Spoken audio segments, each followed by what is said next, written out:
So what I figured I'd do for this video is run you through my main tones and presets are in here.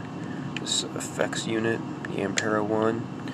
I got a pedal for preamp if I want to bypass the amps are in here. So there's a dual rectifier. I can turn it off, run the pedal straight into here. So it's directly into this IR here I load on, which is a Recto oversized V30. So I think there's a 429 mic on that one, I'm pretty sure. Yeah, I remember that is. So yeah, it's a rectifier. I got other amp patches and stuff I can run through at some point, but my main one currently, lately I've been enjoying this rectifier patch because it sounds heavy and thick, nice and beefy. It does the job. It's brutal. And then I got the Crucifixion from this Heavy Earth HM2 clone. It has a blend control here, so you can blend in the sound.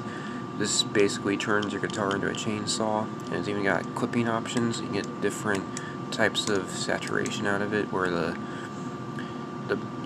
setting I have lately, usually I just keep it where it's the regular HM2 chainsaw sound. But you can also get more of a sludgy kind of I guess doom metal kind of sound out of it, where it's more of a fuzz than it is a chainsaw kind of fuzz distortion. In the Boss Metal Zone, I usually just use this as a boost, like an overdrive, to kind of drive the amp in a way that it tightens it and kind of compresses it, but without overdoing it. Some amps I kind of have to turn up the gain a bit, but then it reacts weirdly to some of the amps, but I just usually run it here as a tight boost.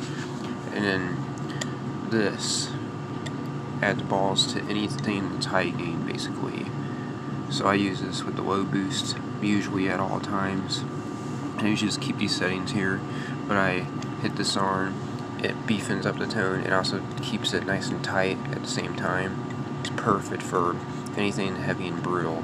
Then I come over here, sometimes I mess around with EQ and stuff like that, and I even have something dialed in here.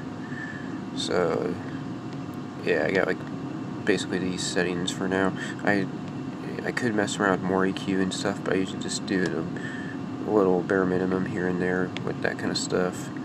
I got a DS1 load on, that's an emulation of the DS1, and a Proco Rat, which is, they have their own names for them, but they're modeled after those pedals. But I like adding dirt and grind sometimes to this amp because it takes the boost pretty well and sounds cool and pretty unique. So I'll do a little rig rundown type of thing, or kind of get more specific about how I get some sounds. And then here's the amp I run through in my Jackson that is missing some strings. I need to put some new ones on at some point, but I barely play that since I usually play my LTD a lot.